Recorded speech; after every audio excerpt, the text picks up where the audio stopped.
Hey, it's Karen Wright, your local Wichita real estate agent. So today I want to go over some national information, some national numbers.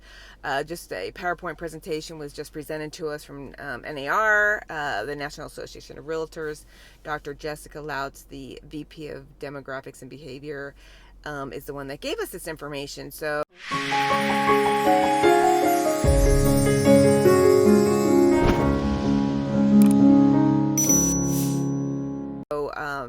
basically, this also was information collected in June, so we know the market's tweaking a little bit, turning a little bit right now, so keep that in mind. So what they said is January of this year is the lowest inventory that we've had since 1999. Not surprising with all the multiple offers.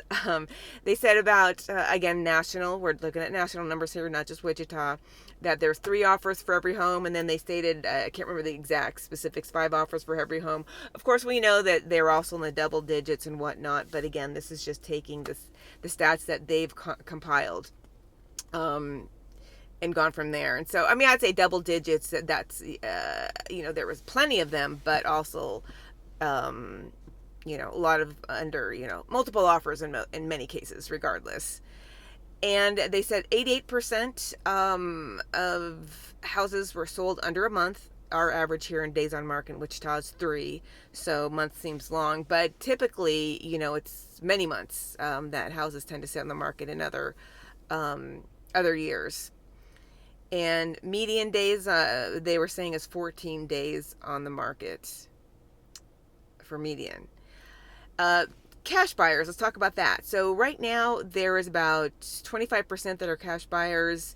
So basically 1 in 4. It's not the highest it ever was. 2014, they had 35%. So it's 35% was the highest for all cash buyers. And I'm right now about 25%. So we're still seeing a ton, of course, with the multiple offers. Being a cash buyer has been huge for this past year. Again, this data I'm talking about is for June, or up to June. As far as buyers also have waived a lot of contingencies this year. We've had about 30% of that, whether they waive the inspections and appraisals. Of course, if it's a cash buyer, they're not getting an appraisal anyway. So, but definitely waiving in order to win the offer at the moment, or the multiple offers, waiving the contingency. That was about 30%. We're doing that.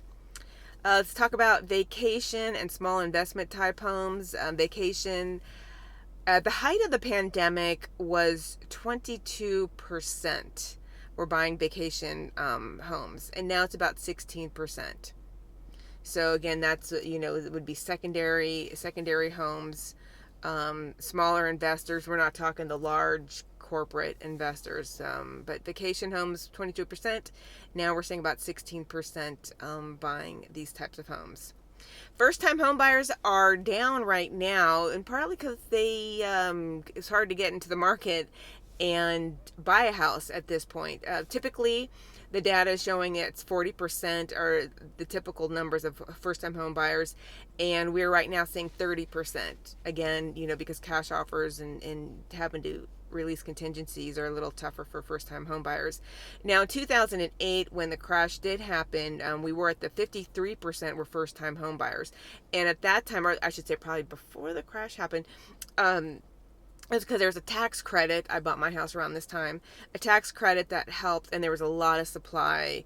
Interest rates were a little higher. Definitely a different market at that time. But, more than half of the population was first-time home buyers in 2008. Now, distressed inventory, I do get, of course, everybody wants, where are the foreclosures? What's going on? Right now, it's at 1%, so not having much luck of finding any of that. 1%, pretty low compared to 49% in 2008 when the market was crashing. There was, they just, when the lenders were willy-nilly just giving loans to everybody, and so, of course, that didn't last. And so back then, it was about 49% were for distressed property. So, wow, huge time. Not great for the nation, but great for those that could afford to buy up some distressed properties. But right now, the market, we have so much equity in homes. Cash flow is good for a lot of folks, especially the equity that's been built up the last many years, which is, again, we're at the and the low inventory just made it difficult for first-time home buyers. So we are at 30% in that. Now, I want to talk about some of the marketing opportunities for home buyers and sellers. Well, one of the trends, and just to kind of go over some of the trends they talked about, 12% they said are purchasing virtually. There's not a lot of history on this data. I know I virtually am showing homes right now. One site, they were never here for it. I know some others had done a lot more of those. And then, I'm doing a lot of videos for someone that's moving here. So doing a lot of virtual tours in that regard. But so 12% are purchasing virtually. So it's kind of grown a little bit over the since the data started. I don't know when that was, but 12%.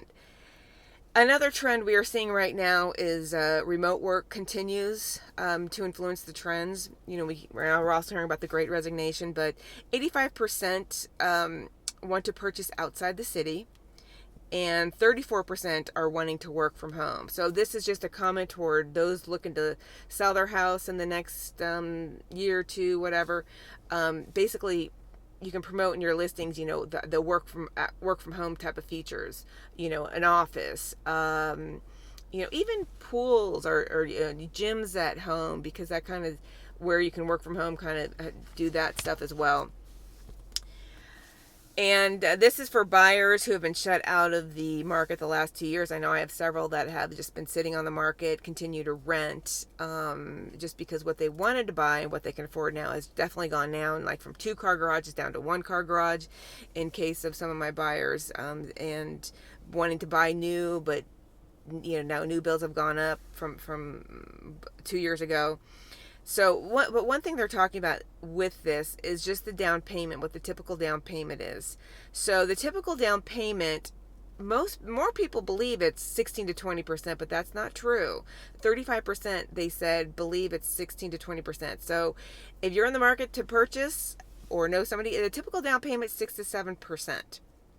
That's more for first-time home buyers. The repeat buyers are more in the 17% down payment. They've had more time to either build equity on previous homes. They know that they need to save for that. They're just more savvy about purchasing a home and have more money in the bank. So the repeat buyers are at 70%. The typical down payment is 6 to 7%, but most people believe it's about 20%.